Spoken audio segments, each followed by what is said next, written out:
The morning sky above Earth turned dark as thousands of alien ships blocked out the sun. Admiral Jake Morrison stood on the bridge of the orbital station, New Geneva, and watched through the massive windows as more and more vessels appeared from hyperspace. Each ship was larger than anything humans had ever built, and their black holes seemed to absorb light itself. Lisa Rodriguez was piloting her reconnaissance ship, Eagle's Eye, when the first alien vessels appeared. She had been on a routine patrol near Jupiter when her sensors went crazy with readings. She counted the ships as they kept coming through the dimensional gates. 100, 500, 1,000, 2,000. The numbers kept climbing until she stopped counting at 3,000 ships down on Earth. President Amanda Walsh was in an emergency meeting when the alerts started coming in. Every defense satellite, every early warning system, every telescope pointed at space was sending the same message. The aliens had arrived, and they had come in force. She looked at the faces around the conference table and saw fear in every pair of eyes. The alien fleet commander was named Vexto, and he sat in his command chair aboard the flagship Dominion. He looked at the small blue planet through his viewing screen and felt satisfied. Another primitive world to add to the great Zephyrian Empire. His intelligence reports said the humans had barely reached their own moon and had no real space fleet. This would be easy. Dr. Kevin Blake was working in his laboratory when the alarm started. As Earth's leading expert on alien life, he had always wondered when first contact would happen. He just never imagined it would be like this. He ran to his computer and started monitoring all the communication channels. The aliens were already trying to break into Earth's networks. Captain Susan Wright was leading a training exercise with her stealth fighter squadron when the orders came through. All pilots were to return to base immediately. As she flew back toward the hidden base in the asteroid belt, she could see the massive alien fleet in the distance. Her small fighter looked like a tiny insect next to those giant ships' commander. Ryan Torres received the alert while he was inspecting the defense platforms hidden throughout the solar system. For 50 years, humanity had been preparing for this day. Secret bases had been built inside asteroids, weapons had been hidden on moons, and defense networks had been placed where no one would think to look. Now it was time to see if all that preparation would be enough. The alien ultimatum came exactly 6 hours after their arrival. Fleet Commander Vexto broadcast his message on all human communication channels. His voice was cold and mechanical as it spoke through the translation software. The humans had 72 hours to surrender completely or their planet would be destroyed.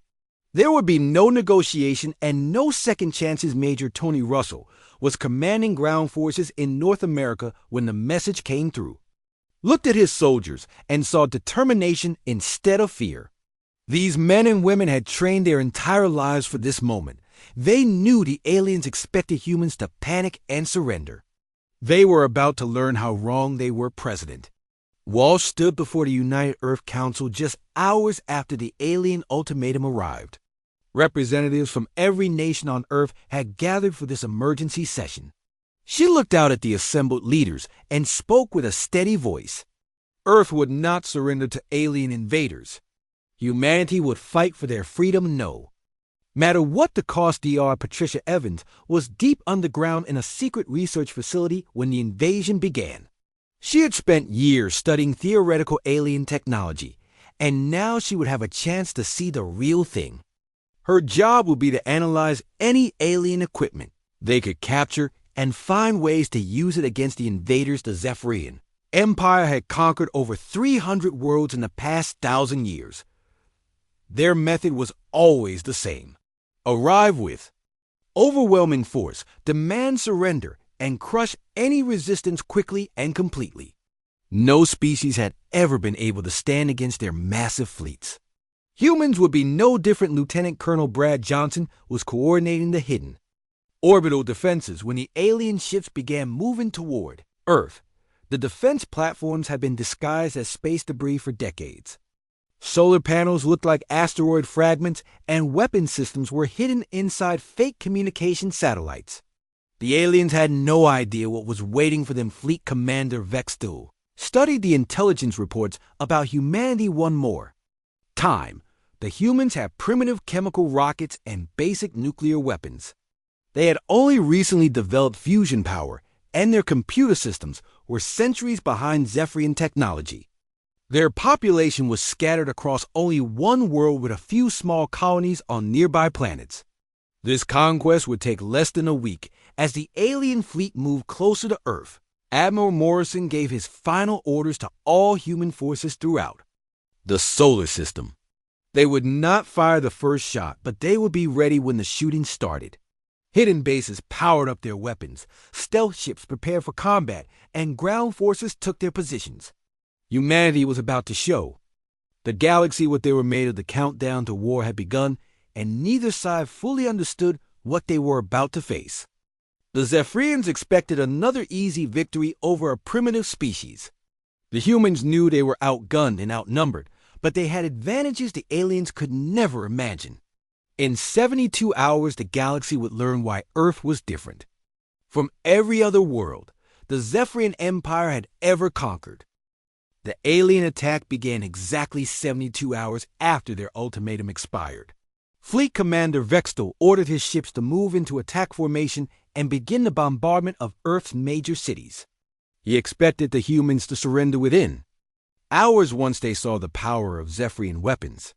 Instead, something completely unexpected happened. Captain Susan Wright and her stealth fighter squadron emerged from their hiding places in the asteroid belt just as the alien ships began their attack. The Zephyrians had no idea that humans had been placing military assets throughout their solar system for decades. Her fighters were invisible to alien sensors and struck without warning at the rear of their formation. The first alien ships to die were massive troop transports that had been moving toward Earth's surface. Wright's fighters hit them with quantum torpedoes that the aliens had never seen before. The weapons tore through alien shields like they were made of paper and destroyed 3 ships in the first attack. Suddenly, the Zephyrian fleet was under assault from an enemy. They could not see Major Tony Russell's ground forces were ready when the alien landing craft broke through Earth's atmosphere. Instead of hiding in bunkers like every other species, the Zephyrians had conquered. The humans launched immediate counterattacks.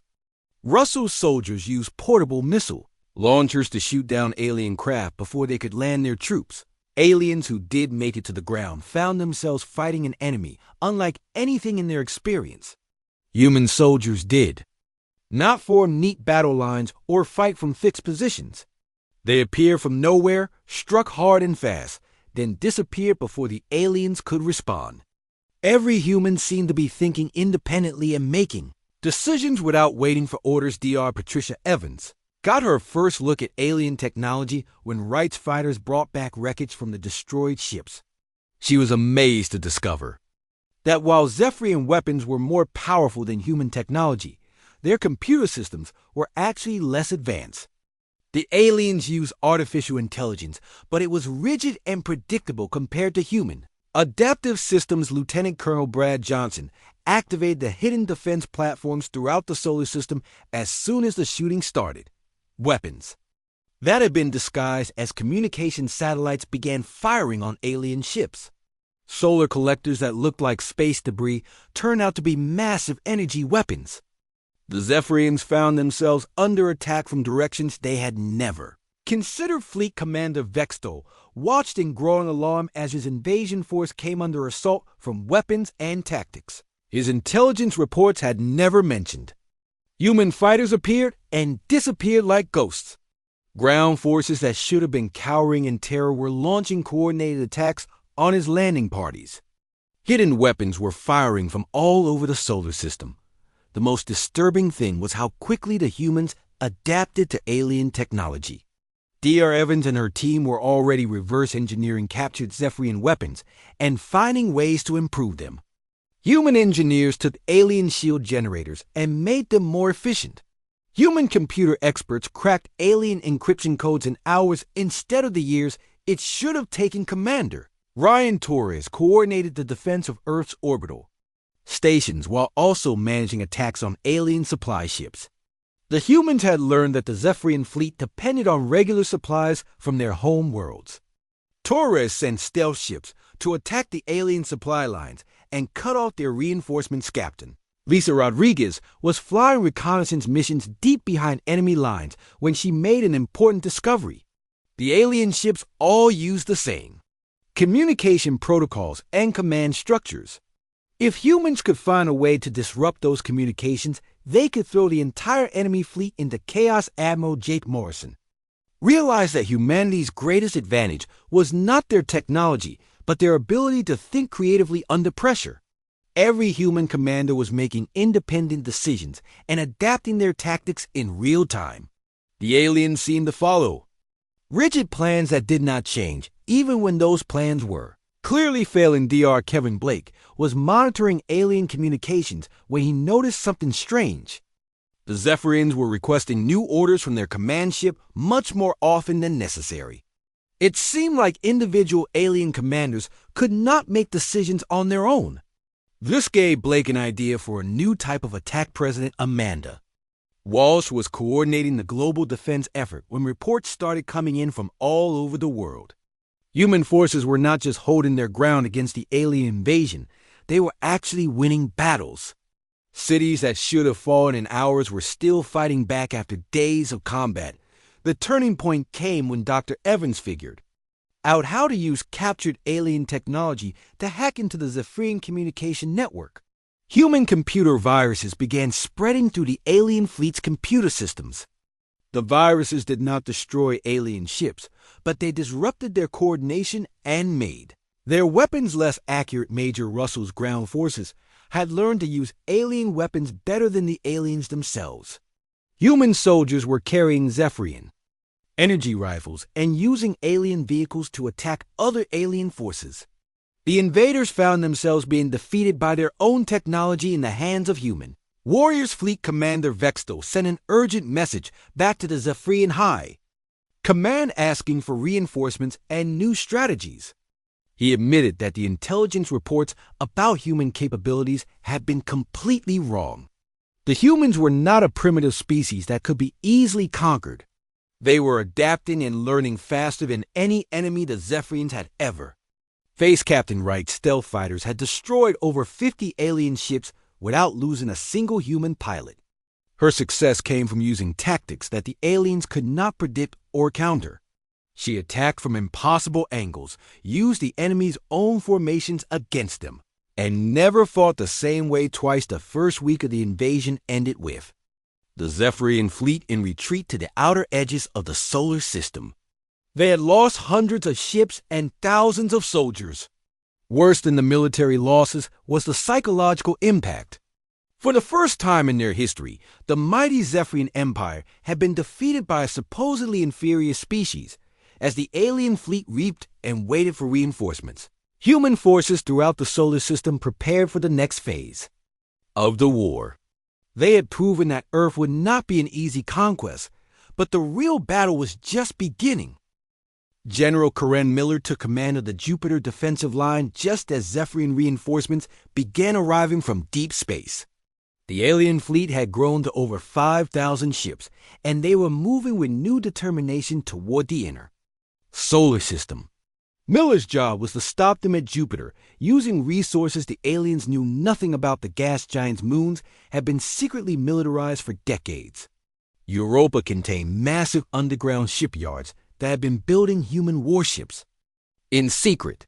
Ganymede housed weapon manufacturing facilities that could produce quantum torpedoes faster than any factory on Earth. EO had been turned into a fortress world with enough firepower to destroy entire fleets. Captain Derek Stone led a daring mission to infiltrate the main Zephyrian command ship while it was docked for repairs near Saturn. Instead of trying to destroy the vessel, Stone's team had a different objective. They would plant sophisticated computer viruses throughout the alien network and gather intelligence about Zephyrian military capabilities. Stone's infiltration team used captured alien technology to disguise themselves as Zephyrian repair technicians. They moved through the massive ship undetected and planted dozens of virus packages in critical computer systems. The viruses were designed to spread slowly through the entire alien network without being detected. Commander Michelle Garcia was defending the Mars colonies when the aliens launched their second major assault. The red planet had been transformed over the past 50 years into a fortress world with underground cities connected by miles of tunnels. Every human settlement on Mars was designed to continue fighting even if the surface was captured. Zephyrians discovered that conquering human territory was much harder than defeating human ships in space. Human colonists never surrendered completely and continued fighting from hidden bunkers and tunnel systems. Every building could become a fortress, and every civilian could become a soldier. Dr. Henry Clark made a breakthrough discovery while studying captured Zephyrian neural interface technology. The aliens used direct brain-to-computer connections to coordinate their military forces, but this same technology made them vulnerable to psychological warfare. Clark realized that humans could use this weakness against them. Agent Rebecca Foster worked with Earth intelligence to develop new forms of psychological warfare, specifically designed to exploit Zephyrian mental weaknesses. The aliens had a rigid social structure based on absolute obedience to authority. Foster's team began broadcasting messages that questioned this obedience and encouraged individual thinking. The computer viruses planted by Stone's team began spreading throughout the Zephyrian fleet much faster than expected. The aliens used a galactic communication network that connected all their ships across multiple star systems. Within weeks, the human viruses were affecting Zephyrian operations across their entire Empire fleet. Commander Vexthal noticed that his ships were experiencing technical problems with increasing frequency. Weapon systems would malfunction at critical moments. Communication between ships would fail during important operations. Navigation computers would provide incorrect course calculations. He suspected sabotage but could not find the source. Dr. Patricia Evans had established communication with other species that were fighting Zephyrian occupation throughout the galaxy. The human computer viruses were carrying more than just disruptive code. They also contained detailed information about human military tactics and strategies that other rebels could use. General Miller's forces at Jupiter revealed themselves when the Zephyrian fleet tried to pass through the gas giant's orbital space. Hidden bases emerged from the planet's moons and began attacking the alien ships with weapons they had never seen before. The aliens found themselves trapped in a carefully planned ambush. The battle at Jupiter lasted for 3 days and ended with the complete destruction of the Zephyrian advance fleet. Human forces had used the gas giant's gravity field and radiation belt as weapons against the alien ships. Over 1,000 Zephyrian vessels were destroyed without the loss of a single major human installation. Captain Stone's infiltration mission achieved results beyond anyone's expectations. The viruses his team had planted were not only disrupting Zephyrian military operations, but also spreading human ideas of individual freedom and creative thinking.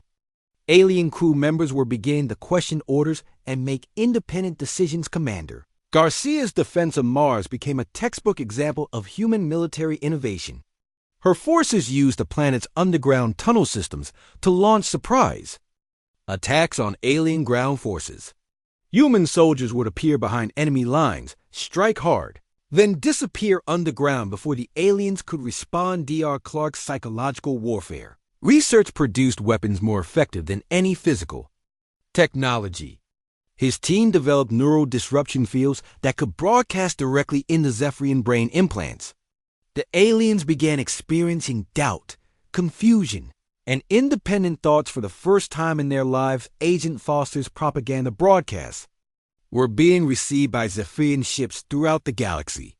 Her messages challenged the basic assumptions of alien society and encouraged rebellion against the rigid command structure. Reports began coming in of Zephyrian crews refusing orders and questioning their mission. The human viruses had spread so widely through the alien network that they were affecting Zephyrian operations on hundreds of worlds. Species that had been conquered generations ago were suddenly receiving detailed information about human military tactics and strategies. Rebellions began breaking out across the Zephyrian Empire. Admiral Morrison coordinated the solar systems, defenses while also managing support for rebel movements across the galaxy. Human technology and tactics were being shared with dozens of different species through the infected alien communication network. The war was expanding far beyond Earth's solar system. Major Russell's ground forces had evolved their tactics to include large numbers of captured alien weapons and vehicles. Human soldiers were now better equipped than many Zephyrian units, and they used alien technology more effectively than its original designers. The invaders were being defeated by their own weapons. President Walsh received reports that the Zephyrian Empire was facing the largest rebellion in its 1,000-year history. Over 50 worlds had declared independence and were using human-supplied tactics to fight their former masters. The alien empire was collapsing from within. Fleet Commander Vextal faced a decision that no Zephyrian commander had ever confronted before. He could continue a war that was destroying his empire, or he could attempt something unprecedented in Zephyrian history. He could negotiate with an enemy that his people considered inferior.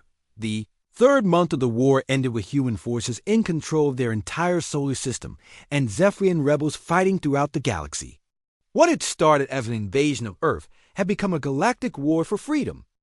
Fleet Commander Vextal received urgent reports from across the Zephyrian Empire that made his situation even more desperate. The human computer viruses had spread to over 200 star systems and were causing massive disruptions to alien military operations. Worse than the technical problems were the reports of Zephyrian crew members refusing orders and questioning authority. Admiral Jake Morrison realized that humanity now had an opportunity to completely change the balance of power in the galaxy. The alien empire was in chaos and rebel movements were growing stronger every day. Morrison ordered human forces to begin operations outside their solar system for the first time in history. Captain Lisa Rodriguez led the first human strike force to leave the solar system and attack Zephyrian positions in nearby star systems. Her mission was to establish contact with rebel forces and provide them with advanced human weapons and tactical training. The aliens had never faced attacks on their home territory before. Commander Ryan Torres launched systematic attacks on Zephyrian supply lines that stretched across dozens of star systems. Human stealth ships appear without warning to destroy alien cargo vessels and communication relays. The Zephyrian military machine was being starved of the resources it needed to function. Dr. Kevin Blake had established communication with rebel leaders from 17 different species across the galaxy. Each species had unique capabilities that could be used against the Zephyrians. Blake coordinated a massive intelligence sharing network that allowed rebels to coordinate their attacks across vast distances. President Amanda Walsh made a historic broadcast that was transmitted throughout the galaxy using the infected Zephyrian communication network. She spoke directly to all species under alien control and shared detailed human military manuals and tactical guides. Her message was simple: freedom was possible, and humanity would help anyone who wanted to fight for it. The response to Walsh's broadcast exceeded all human expectations. Within days, rebel movements on hundreds of worlds were implementing human tactics and achieving victories that had seemed impossible just weeks earlier. Species that had been conquered centuries ago were suddenly winning battles against their Zephyrian overlords. Major Tony Russell's ground forces had pushed beyond Earth's solar system and were establishing military bases in formerly neutral star systems. Human soldiers were training alien rebels in guerrilla warfare tactics and showing them how to use captured Zephyrian technology more effectively than its original designers. Dr. Patricia Evans worked with scientists from dozens of different species to reverse engineer Zephyrian weapons and improve them using human innovation. The collaborative research teams were producing new technologies faster than anyone had thought possible. Alien weapons designed by the Zephyrians were being turned into more powerful tools by their former victims. Captain Susan Wright commanded joint human-alien fighter squadrons that included pilots from 8 different species. The mixed crews were proving incredibly effective because each species contributed unique capabilities. Human creativity combined with alien abilities was producing combat units the Zephyrians could not Match General Karen Miller established. 4 were command bases in 3 different star systems that served as coordination centers for the growing rebellion. Her bases provided weapons, training, and tactical support to rebel forces throughout the galaxy. The Zephyrian Empire was facing organized resistance on a scale they had never imagined. Commander Michelle Garcia made a disturbing discovery while analyzing capture Zephyrian military manuals. The alien empire had no military doctrine for fighting enemies that grew stronger during combat. Their entire strategic philosophy was based on the assumption that resistance would weaken over time as defenders. Lost Hope Dr. Henry Clark and Agent Rebecca Foster collaborated on their most ambitious project yet. They developed a new type of computer virus that did not damage Zephyrian systems, but instead taught alien artificial intelligence networks human concepts like creativity, independent thinking, and questioning authority. The new virus spread through the Zephyrian network even faster than previous versions because it improved alien computer performance while subtly changing how the systems process information. Zephyrian A's began making suggestions that their programmers had never anticipated and questioning orders that seemed illogical. Lieutenant Colonel Brad Johnson coordinated defensive operations for the expanding human sphere of influence while also managing support operations for rebel movements across the galaxy. Human logistics capabilities were being pushed to their limits, but Johnson's innovative supply chain management kept weapons and supplies flowing to rebels on hundreds of worlds. Fleet Commander Vexto watched in growing desperation as his empire collapsed around him. Entire star systems were declaring independence, and his own crew members were beginning to question his authority. The human viruses had infected every level of Zephyrian society and were changing the fundamental nature of alien civilization. Captain Derek Stone led increasingly bold infiltration missions deep into Zephyrian territory. His teams were no longer just gathering intelligence or planning viruses. They were liberating alien prisoners of war and recruiting Zephyrian defectors who wanted to join the rebellion against their own empire. The defections were the most shocking development of the entire war. Zephyrians had never turned against their own kind before, but exposure to human ideas about individual freedom was inspiring some aliens to reject their rigid social structure. These defectors provided invaluable intelligence about Zephyrian weaknesses. Admiral Morrison faced the challenge of coordinating military operations across dozens of star systems while Earth's shipyards worked around the clock to build new vessels. Human industrial capacity was being expanded using captured alien technology, and with help from newly liberated worlds, Dr. Evans established research facilities throughout human-controlled space where scientists from multiple species worked together on advanced weapons projects. The collaborative approach was producing breakthrough technologies that surpassed anything the Zephyrians had developed in centuries of conquest. Agent Foster's psychological warfare broadcast had evolved into a comprehensive education program that taught alien species about human concepts of democracy, individual rights, and creative problem solving.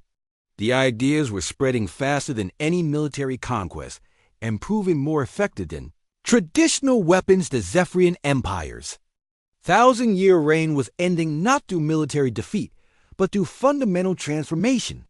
Species across the galaxy were adopting human values and organizational methods.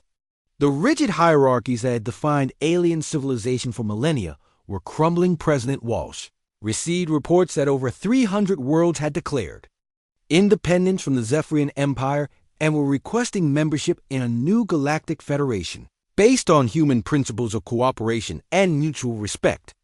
The war had evolved from Earth's defense into a galaxy-wide revolution. Fleet Commander Vextel made a decision that would have been unthinkable at the beginning of the war. He opened direct communication channels with Admiral Morrison and requested negotiations. For the first time in Zephyrian history, they would attempt to negotiate with a species they had once considered inferior. The Zephyrian Empire faced simultaneous rebellions on over 400 worlds as human tactics and technology spread throughout the galaxy. Dr. Patricia Evans coordinated with rebel scientists across dozens of star systems to share research and develop new weapons. The collaborative network had become more advanced than anything the Zephyrians had ever created. Captain Susan Wright led combined human-alien forces in the Proxima system, where 3 different species had joined together to fight their former masters. The mixed military units were incredibly effective because each species contributed unique abilities. Human tactical flexibility, combined with alien physical capabilities, created fighting forces the Zephyrians could not match. General Karen Miller's forward bases had expanded into a network of 50 installations across 20 star systems. Each base served as a training center where human instructors taught alien rebels advanced warfare techniques. The Zephyrians discovered that humans did not just fight for themselves, but actively helped other species achieve freedom. Lieutenant Colonel Brad Johnson faced the massive challenge of coordinating supply lines that stretched across half the galaxy. Human cargo ships were delivering weapons and equipment to rebel forces on hundreds of worlds. Johnson's innovative logistics network used captured alien technology combined with human organizational methods. Commander Michelle Garcia made a shocking discovery while interrogating Zephyrian prisoners. The alien military had no contingency plans for the type of war they were now fighting. Their strategic doctrine assumed that conquered species will remain passive and that resistance movements will be small and localized. Dr. Henry Clark and Agent Rebecca Foster achieved their greatest success when their new computer virus reached the Zephyrian homeworld. The virus began teaching the central AI systems that controlled alien society about human concepts of individual freedom and democratic decision-making. The effects were immediate and dramatic. The Zephyrian homeworld experienced its first popular uprising in over 1,000 years as ordinary aliens began questioning the authority of their leaders. The rigid caste system that had defined their society for millennia started breaking down as individuals asserted their right to make personal choices. Fleet Commander Vextol received reports that his own homeworld was in rebellion and that the central government was losing control. The human viruses had fundamentally altered Zephyrian society by introducing concepts that their culture had never developed. Individual thinking was spreading like a plague through the alien population. Admiral Jake Morrison found himself commanding not just human forces, but a coalition that included representatives from over 60 different species. The Rebel Alliance had grown beyond anything he had imagined possible. Each new species that joined brought unique capabilities and knowledge that made the coalition stronger. Captain Lisa Rodriguez established the first permanent human embassy in former Zephyrian space on a world that had declared independence 3 months earlier. The planet's population was adapting to human concepts of self-government and individual rights. Rodriguez served as both ambassador and military advisor. Major Tony Russell discovered that many Zephyrian ground forces were no longer willing to fight against rebels who were using human tactics. The alien soldiers had been exposed to human ideas about the value of individual life and were questioning orders to attack civilian populations. Some Zephyrian units had actually switched sides. Dr. Kevin Blake worked with former Zephyrian scientists who had defected to the human cause. These alien researchers provided detailed information about Zephyrian technology and society that helped humans understand their former enemies. The defectors were eager to contribute to building a better galactic civilization. President Amanda Walsh addressed the first meeting of the Galactic Liberation Council, where representatives from 300 worlds gathered to discuss the formation of a new interstellar government. The meeting was held on Earth and broadcast throughout the galaxy using the captured Zephyrian communication network. The new galactic government will be based on human principles of democracy, individual rights, and cooperative decision-making. Each member world would have representation based on population and will retain control over its internal affairs. The concept of conquest and forced tribute will be abolished. Captain Derek Stone led teams that were liberating Zephyrian prison camps and research facilities throughout the galaxy. The freed prisoners included members of species that had been enslaved for centuries. Many of these liberated beings had never heard of humans before, but were eager to join the fight for freedom. Commander Ryan Torres managed the enormous task of rebuilding infrastructure on newly liberated worlds. Human engineering teams worked alongside local populations to establish communication networks, transportation systems, and manufacturing facilities. The reconstruction effort was voluntary and cooperative rather than imposed by force. Dr. Evans established universities on dozens of liberated worlds where beings from multiple species could study together and share knowledge. The educational institutions taught human concepts of scientific method, critical thinking, and academic freedom. The contrast with Zephyrian educational systems was dramatic. Agent Foster's broadcast had evolved into a comprehensive cultural exchange program that introduced alien species to human art, literature, music, and philosophy. The cultural sharing was having profound effects on societies that had been isolated under Zephyrian rule for generations. The transformation of galactic civilization was happening faster than anyone had predicted. Species that had been enemies for centuries were learning to work together. Technologies that had been restricted to the Zephyrian elite were being shared freely among all species. Scientific research was advancing at unprecedented rates. General Miller coordinated the final military campaigns against the remaining Zephyrian strongholds. The alien forces were collapsing not through military defeat, but through mass defections as more Zephyrian soldiers chose to join the rebellion rather than fight for an empire they no longer believed in. Fleet Commander Vextol made a personal journey to Earth to meet with human leaders. His arrival marked the first time a Zephyrian command officer had voluntarily entered human space. He came not as a conqueror, but as a representative of Zephyrians who wanted to join the new galactic civilization. The meeting between Vextol and Admiral Morrison took place aboard the orbital station New Geneva, where the war had begun. The alien commander formally surrendered on behalf of all remaining Zephyrian forces and requested that his people be allowed to participate in building the new Galactic Federation. Dr. Clark's research had shown that Zephyrian society was fundamentally changing as individual aliens learned to think for themselves. The rigid hierarchy that had controlled their empire for 1,000 years was being replaced by more flexible social structures. Based on cooperation and mutual respect, the war officially ended not with a human victory over the Zephyrians, but with the transformation of both civilizations. The galaxy would never be the same because the very concept of conquest had been replaced by ideas of cooperation and shared growth. The war ended not with humanity's victory over the Zephyrians, but with the complete transformation of galactic civilization. Admiral Jake Morrison met with former enemies who were now requesting human military advisors and teachers.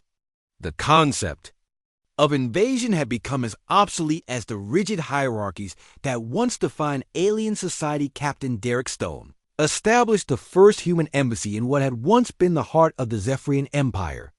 He found that Zephyrian society itself had been fundamentally changed by exposure to human concepts. Their rigid caste system was crumbling as individuals began asserting personal autonomy and making independent decisions. President Amanda Walsh addressed the new Galactic Council, where humanity was not just a member, but a leader in establishing new principles of interspecies cooperation. The council included representatives from over 500 worlds and operated on human principles of democratic decision-making and individual rights. Dr. Kevin Blake served as the first human xenocultural ambassador and worked to establish peaceful relationships between species that had been enemies for centuries. His job was to help different civilizations understand each other and find ways to cooperate despite their differences. Commander Ryan Torres oversaw the establishment of joint human-alien defense forces throughout the galaxy. The military doctrine he developed became the new galactic standard and emphasized adaptability, individual initiative, and defensive rather than conquering objectives. The new forces existed to protect freedom rather than impose control. Dr. Patricia Evans and Dr. Henry Clark established universities throughout the galaxy where human teachers worked alongside alien students and faculty.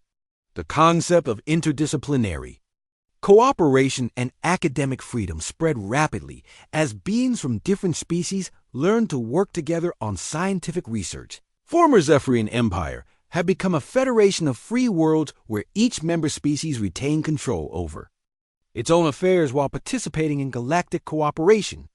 The transformation had happened not through conquest, but through the spread of ideas about individual freedom, and democratic government Captain Lisa Rodriguez commanded the first truly integrated galactic fleet where dozens of species worked together as equals. She reflected that humanity's greatest weapon had never been their technology or tactics, but their fundamental belief that all conscious beings deserve freedom and the opportunity to reach their potential. Captain Susan Wright established training academies throughout the galaxy where military officers from multiple species learn human tactical methods. The academies taught not just fighting techniques, but also human concepts of military ethics and the responsibility to protect civilian populations general. Karen Miller found herself managing peaceful reconstruction projects rather than military campaigns. Her engineering teams worked with local populations to rebuild infrastructure on worlds that had been damaged during the Liberation Wars. The reconstruction was always voluntary and designed to serve local needs. Lieutenant Colonel Brad Johnson coordinated humanitarian aid missions to worlds that were transitioning from Zephyrian control to self-government. His logistics networks deliver food, medical supplies, and technical equipment to beings who were learning to govern themselves for the first time in generations. Commander Michelle Garcia discovered that many former Zephyrian worlds were adopting modified versions of human governmental systems.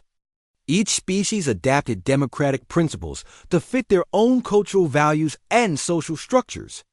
The diversity of approaches strengthened the overall Galactic Federation. Major Tony Russell retrained as a peacekeeping instructor and taught conflict resolution techniques to beings from species that had been enemies under Zephyrian rule. His work helped prevent civil wars and territorial disputes that could have torn the new Federation apart. Dr. Evans established research consortiums where scientists from multiple species collaborated on projects that benefited everyone. The shared research produced breakthrough technologies in medicine, energy production, and space travel.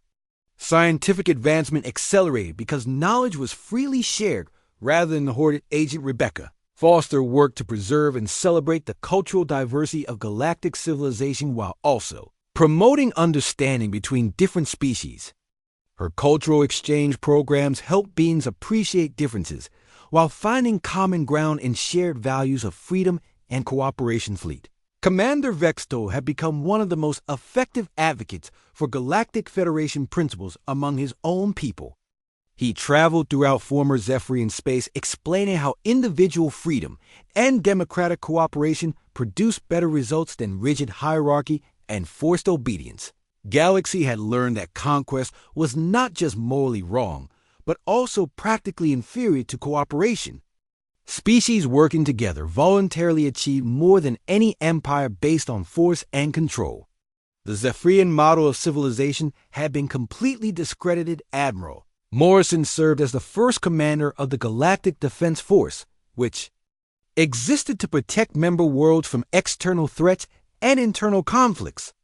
The force operated under strict rules that prohibited interference in local affairs and required approval from the Galactic Council for any major operations. President Walsh was elected as the first president of the Galactic Federation and worked to establish institutions that will preserve freedom and prevent the rise of new empires. The Federation Constitution was based on human principles, but adapted to accommodate the needs of hundreds of different species. Transformation of galactic civilization was so complete that the idea of one species conquering another had become unthinkable. Children from multiple species played together on worlds throughout the galaxy and learned about cooperation and mutual respect from an early H.D.R. Clark's research had shown that exposure to human ideas had permanently changed how other species thought about social organization and individual rights. The concepts of democracy and personal freedom had become part of galactic culture and will be passed down to future generations. Final scene of the transformation took place on Earth, where representatives from 1,000 worlds gathered to celebrate the 10th anniversary of the Galactic Federation. Children from dozens of species played together in the gardens outside the Federation headquarters, while their parents discussed plans for peaceful exploration of new regions of Space Captain Rodriguez looked out at the mixed crews serving on Federation ships and realized that the galaxy would never invade Earth again, not because humanity had proven too strong to conquer, but because humanity had taught the galaxy that conquest itself was an inferior way of thinking. The former Zephyrian Empire had become something unprecedented in galactic history, a voluntary association of free beings working together for mutual benefit. The rigid hierarchies and forced obedience that had once defined alien civilization had been replaced by flexibility, creativity, and respect for individual choice. The greatest victory was not military, but philosophical. Humanity had introduced concepts that transformed how entire civilizations thought about power, authority, and social organization. The galaxy had moved beyond the concept of invasion toward a future of cooperation and mutual growth. Earth remained humanity's home world, but it had also become the symbolic heart of galactic freedom. Beings from across the galaxy made pilgrimages to see the world where the great transformation had begun. They came not as conquerors or subjects, but as partners in building a better future for all conscious life.